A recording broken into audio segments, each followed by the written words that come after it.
What is the craziest thing that's happened to you in Salt Lake City? Wow, that was the craziest thing that's happened to me in Salt Lake City. Man, you know, I got robbed one time at gunpoint. Yeah, at a red light, And it was actually in the car with my mom. Yeah, and so there wasn't a lot we could do at that moment. Um, she had I remember she had a 18 karat gold necklace that was very like near and dear to her, and they snatched that and they asked for some money, and you know, it is what it is. But amongst that, growing up, of course, you see all types of things, especially on the West End. I mean, shootings and fights, of course, and things like that. I was privileged enough to um, I try to make the best decisions growing up. I had, like I said, younger brothers that I had to kind of set an example for and sometimes stay home for and, kind of be, I don't want to say a father figure, but, just make sure that they were always good. And so I think that, in a weird way, kept me out of a lot of trouble growing up. Um, but yeah, I mean, we definitely have seen a lot of things over there. What did that entire experience teach you? What did you learn from that particular The scenario? red light? Yes. Yeah. You know, it, it's tough, right? Because we're all we're all a victim of our circumstances. We're all a product of our environment. And so, when there's hunger, you got to find a way to eat, right? So it's hard to point at somebody and say, "Hey, you're bad for doing this," right? It leads you to ask the question, "Why was that action taken?"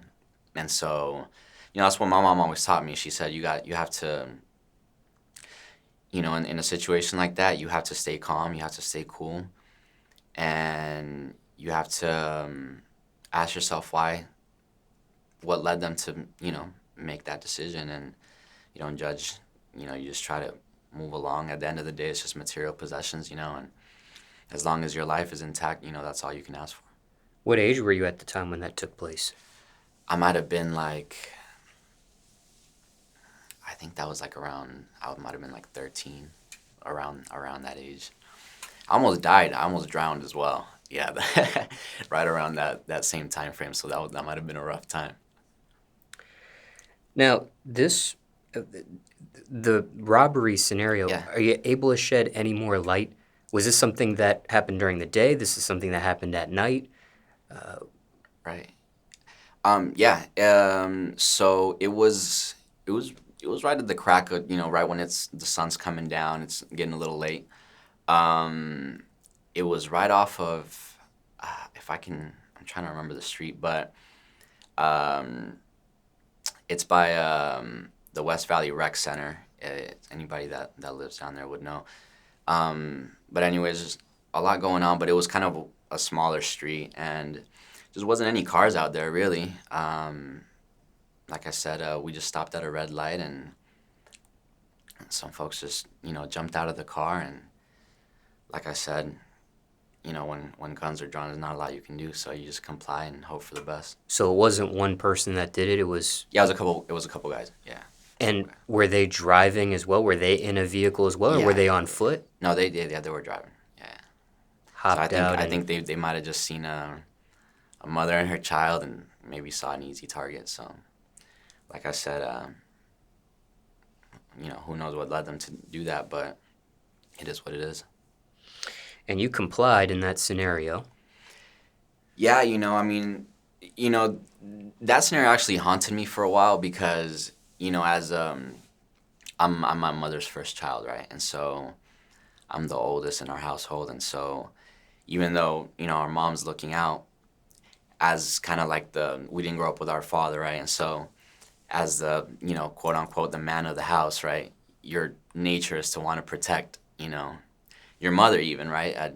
By any means necessary. But when you're that young, a lot of times you don't really know how to react in certain situations, and you tend to not know what to do or freeze up, right? And so that's kind of what happened, you know. I was young, and so you know, after that happened, you know, I remember almost feeling guilty or not to blame, right? But I like, oh, I could have done more to prevent this, you know, to prevent my mom from going through this, you know. But I mean, what was I supposed to do, right? But in my head, that's how I was looking at it.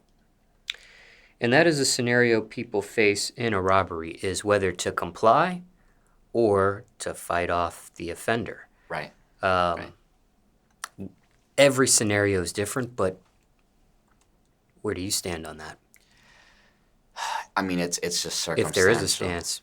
No, that there's always, well, there's a time and place for everything, right? And so, um, you know, the way we were raised, I mean, you know, you're not raised to be a pushover. You're not raised to let people walk all over you. So you're ready for, you know, whatever comes your way, especially when you know there's things around you that, you know, you could see. But it's also about being wise and intelligent about your actions, right? Because certain things are not worth your life or going to jail for, um, or just risking harm, you know. And you know, you end up fighting a case and you're spending thousands of dollars, you know what I mean?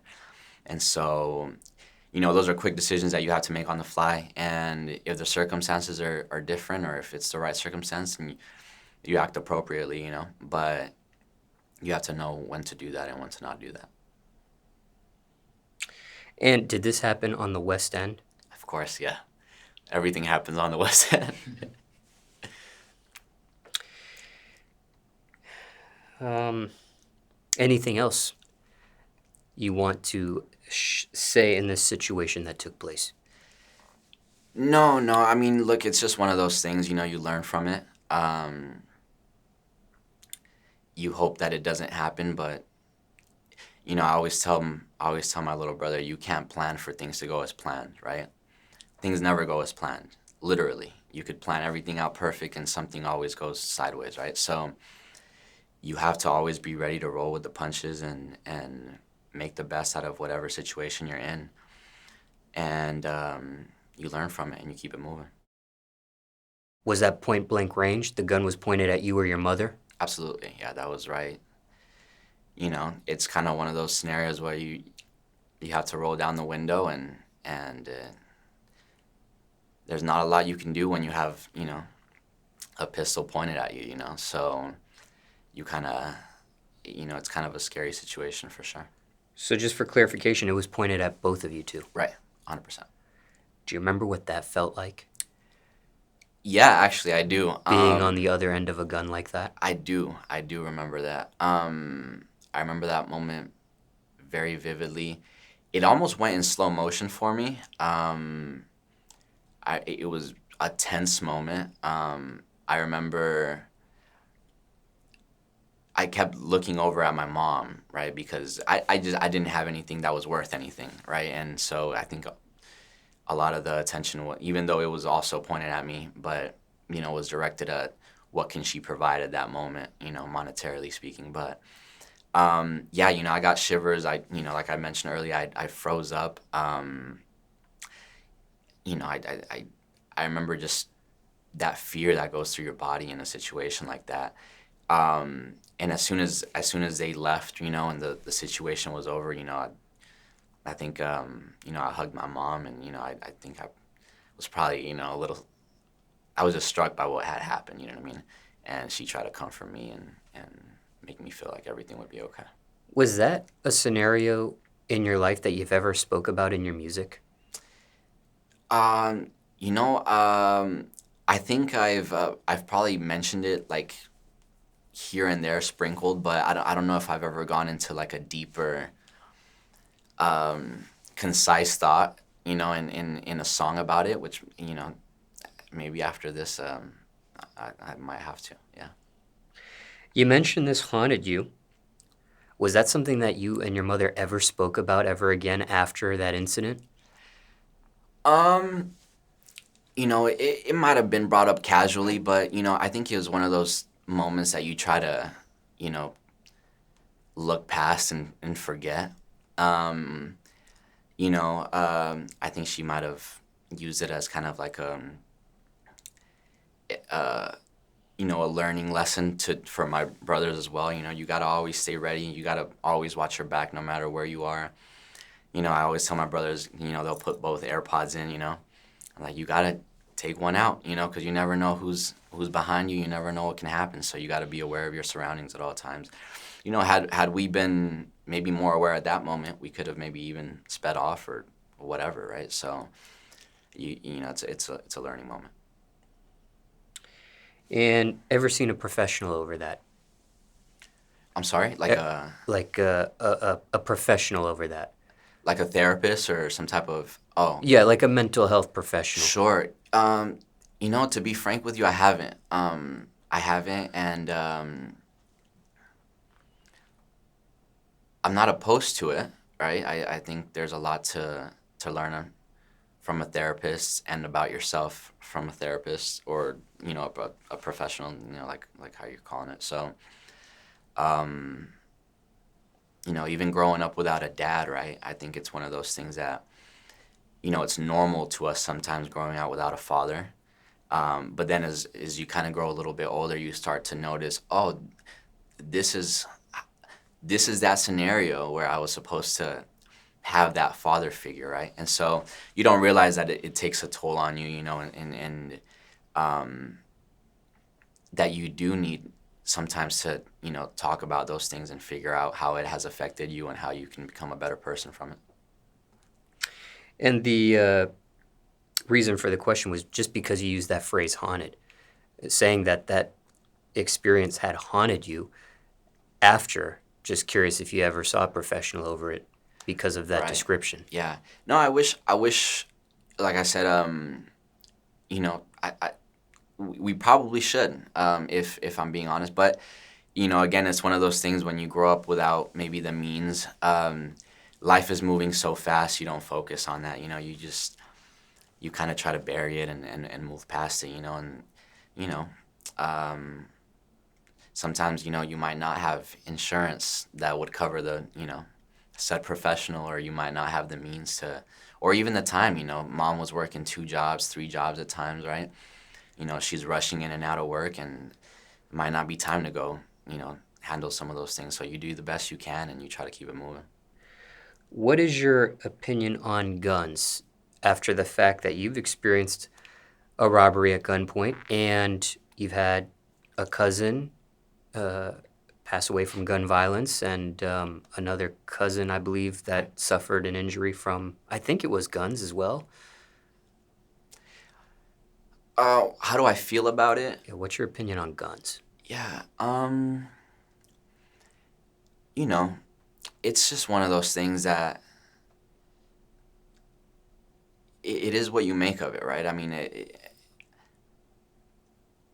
sometimes you need a gun, right? And especially depending on how you grow up and where you grow up, you might be in a position where it's probably smart to to be to be protecting yourself in that way.